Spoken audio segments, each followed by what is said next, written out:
Muy buenos días o buenas tardes. A la hora a la que estés viendo este noticiero, te vengo a hablar acerca de derecho administrativo. Como tal, vamos a abarcar el acto administrativo y todas las formas en el que éste se desarrolla. Para empezar, tenemos que determinar como tal qué es el acto administrativo. Vendría siendo la voluntad del Estado positivizada y efectuada para generar un impacto social, un impacto que vaya a causar un bien mayor a la comunidad. En consecuente, tenemos que hablar quiénes hacen parte del acto administrativo.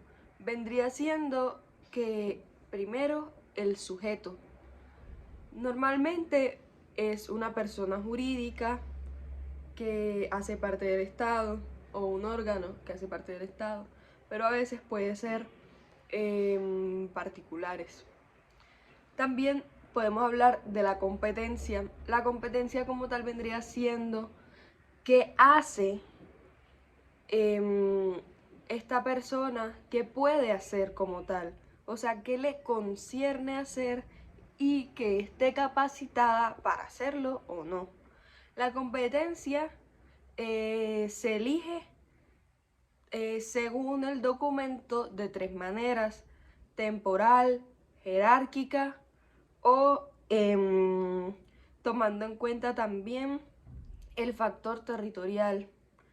Pero citando al profesor Jorge Cadena en una de sus clases, él dijo que también aplica la temporal. Ahora deberíamos hablar del contenido u el objeto.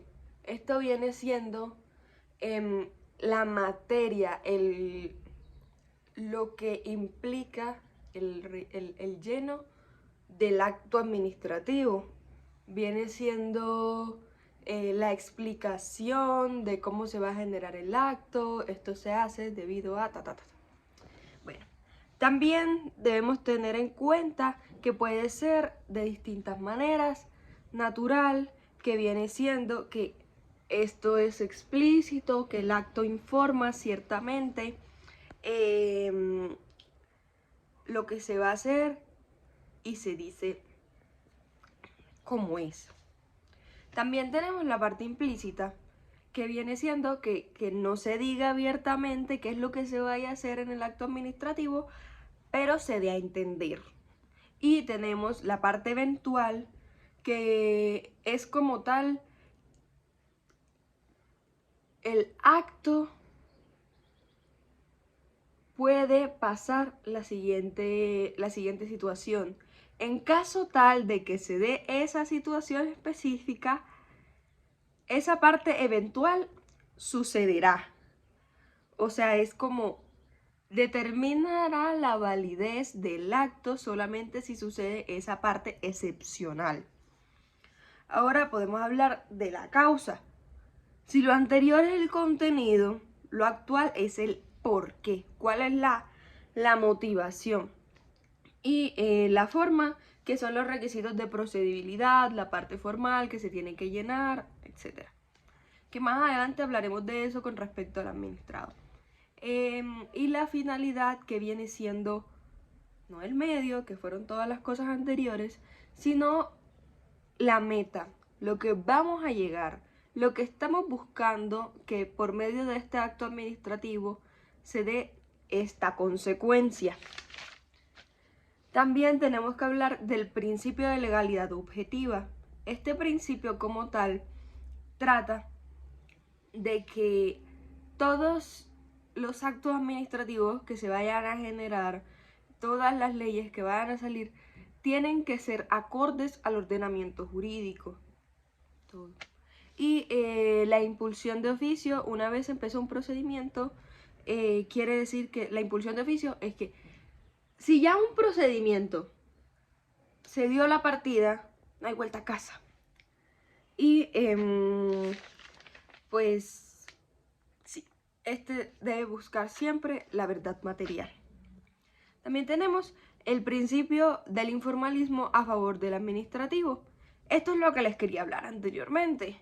Quiere decir que el derecho administrativo te entiende a las personas que no tienen la misma educación que otras, analfabetas, etc.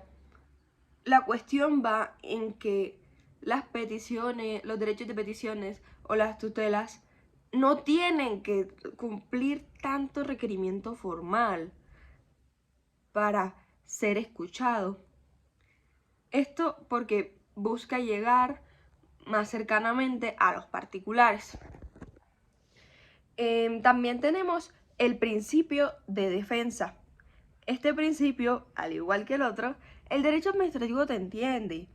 Quiere decir que una persona que le vayan a ejercer un acto administrativo o una acción, etc., tiene la capacidad de alegar, de decir, ok, muéstrenme por qué me están ejerciendo esta acción y si no es acorde, no es algo que deberían hacer, explicar el por qué. También tenemos el principio de contradicción, que vendría siendo similar a este, sino que es que existen unos recursos con los cuales uno puede explicar ese por qué. También tenemos los atributos del acto administrativo, que viene siendo que debe ser de obligatorio cumplimiento. Eso quiere decir que se da por hecho que el acto administrativo debe ser ejecutado. También que debe ser legítimo. ¿Cómo así que legítimo? Que debe ir acorde al ordenamiento jurídico. Y eficaz viene siendo que se dé el acto administrativo, que el fin sea idóneo, que se dé en un tiempo determinado corto. Y tenemos la presunción de legalidad, que como dijimos anteriormente es que todo vaya acorde al ordenamiento jurídico, que se presume como tal legal, a menos de que por sentencia judicial se diga lo contrario. Porque todo acto administrativo que salga por el hecho de ser creado por la administración, por el Estado, se presume de que debe estar correcto, porque las personas que fueron contratadas para eso tienen la competencia suficiente. Obviamente sabemos que a veces eso no sucede, pero para que el aparato tenga una mayor fluidez, se realiza de esta manera, porque sería como un stop muy grande el que cada acto administrativo tuviese que ser revisado por un juez desde un principio. Tenemos que hablar acerca de la ejecutoriedad del acto administrativo. Esta es la facultad de la administración de hacer cumplir lo que se había dicho en su acto administrativo.